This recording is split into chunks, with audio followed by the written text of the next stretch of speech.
জগৎ ও জীবনকে গভীরভাবে দেখার ফলে রবীন্দ্র প্রতিভা কণিকায় এক অভিনব সাহিত্যরূপ সৃষ্টি করল।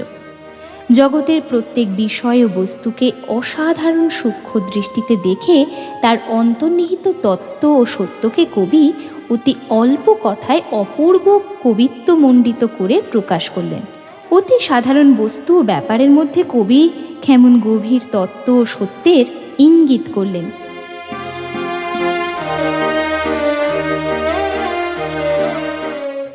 বলতা কহিল, এ যে ক্ষুদ্র মৌচাক, এরই তরে মধুকর এত করে যাক।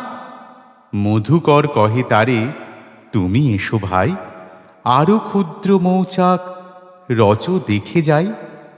আম্র কহে একদিন, হে মাকাল ভাই, আছেন বনের মধ্যে সমান সবাই, মানুষ লইয়া এলো আপনার রুচি, মূল্যভেদ শুরু হলো, সাম্য গেল ঘুচি।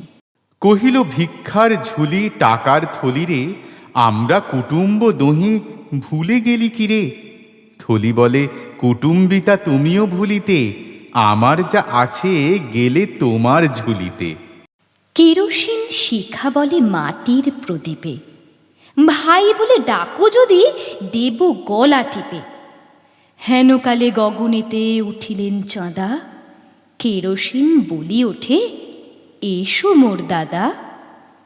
প্রাচীরের ছিদ্রে এক নাম গোত্রহীন ফুটিয়াছে ছোট ফুল অতিশয় দিন। ধিক ধিক করে তারে কাননে সবাই, সূর্য উঠি বলে তারে, ভালো আছো ভাই। যথাসাধ্য ভালো বলে, ওগো আরো ভালো, কোন স্বর্গপুরে তুমি করে থাকো আলো। আরো ভালো কেঁদে কহে, আমি থাকি হায় অকর্মণ্য দাম্ভিকের অক্ষম ঈর্ষায়। বজ্র কহে, দূরে আমি থাকি যতক্ষণ, আমার গর্জনে বলে মেঘের গর্জন।